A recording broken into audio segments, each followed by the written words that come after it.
Assalamualaikum warahmatullahi wabarakatuh. Salam dan bahagia, Bapak Ibu calon guru penggerak.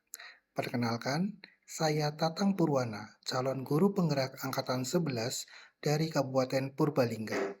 Video ini berisi koneksi antar materi modul 2.3 terkait coaching untuk supervisi akademik. Tujuan koneksi antar materi, yaitu calon guru penggerak menyimpulkan dan menjelaskan keterkaitan materi yang diperoleh dan membuat refleksi berdasarkan pemahaman yang dibangun selama modul 2 dalam berbagai media. Pengalaman atau materi pembelajaran yang saya peroleh yaitu terkait dengan coaching untuk supervisi akademik. Supervisi akademik dilakukan untuk memastikan pembelajaran yang berpihak pada murid, dan coaching adalah salah satu pendekatan yang dapat dilakukan saat melakukan supervisi akademik.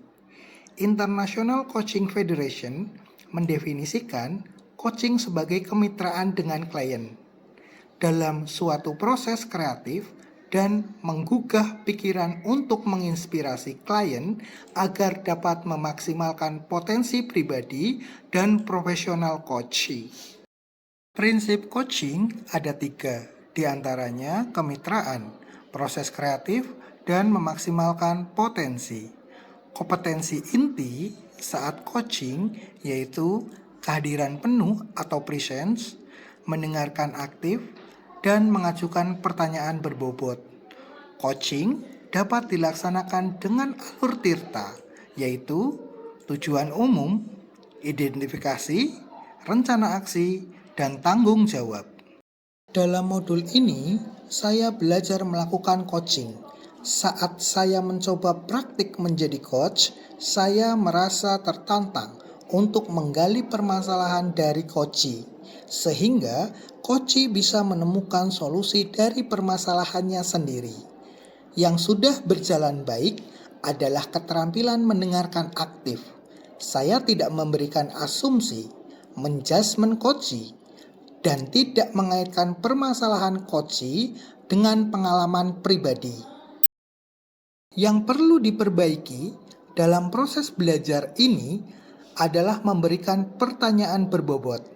Saya sudah membuat catatan-catatan kecil untuk fokus pada pernyataan coachee, namun kadang pertanyaan yang saya ajukan bukan bentuk pertanyaan terbuka. Keterampilan coaching yang diajarkan dalam modul ini dapat mengaitkan kompetensi diri saya dalam menggali potensi diri, sehingga dapat memaksimalkan kinerja saya di sekolah.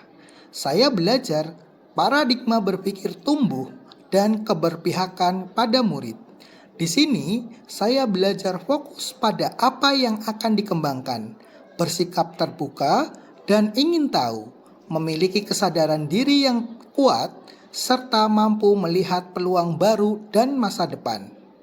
Supervisi akademik di masa lalu hanya berisi penilaian satu arah dari supervisor. Umpan balik diberikan tidak secara langsung saat itu juga oleh supervisor. Sehingga sekarang ada pendekatan coaching yang dapat digunakan dalam kegiatan supervisi akademik. Pendekatan ini dapat diterapkan di masa sekarang dan mendatang dengan tujuan bahwa guru dapat mengembangkan potensi secara berkelanjutan dan mengoptimalkan potensi setiap individu pendidik.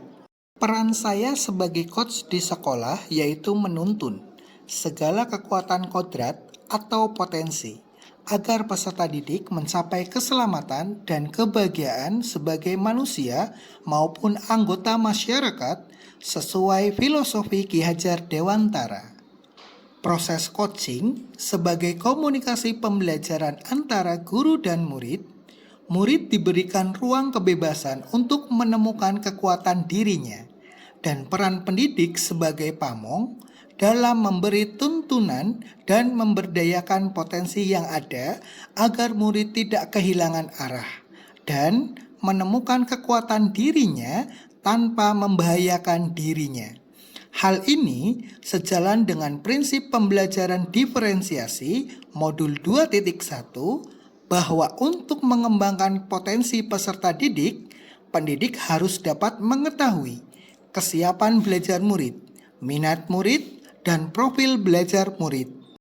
Tak hanya itu, untuk bisa bersosialisasi di masyarakat, murid juga harus belajar sosial dan emosional dengan pembelajaran KSE, mengintegrasikan pembelajaran sosial dan emosional di kelas. Modul 2.2 tidak hanya akan berpotensi menghasilkan pencapaian akademik yang lebih baik, namun juga memberikan pondasi yang kuat bagi murid untuk dapat sukses dalam berbagai area kehidupan mereka di luar akademik, termasuk kesejahteraan psikologis, well-being secara optimal.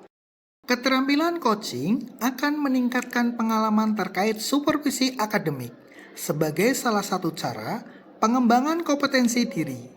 Supervisi akademik perlu dimaknai secara positif sebagai kegiatan berkelanjutan yang meningkatkan kompetensi guru sebagai pemimpin pembelajaran dalam mencapai tujuan pembelajaran, yakni pembelajaran yang berpihak pada anak.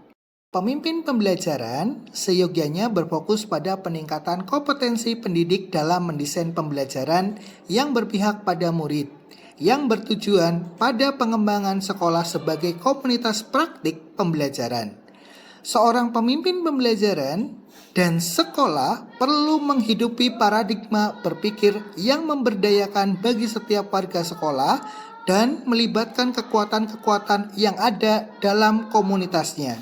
Melalui supervisi akademik, potensi setiap guru dapat dioptimalisasi sesuai dengan kebutuhan yang nantinya dapat membantu para guru dalam proses peningkatan kompetensi dengan menerapkan kegiatan pembelajaran baru yang dimodifikasi dari sebelumnya. Demikian pemaparan koneksi antar materi. Semoga bermanfaat. Terima kasih. Salam guru penggerak. Bergerak, bergerak, dan menggerakkan. Wassalamualaikum warahmatullahi wabarakatuh.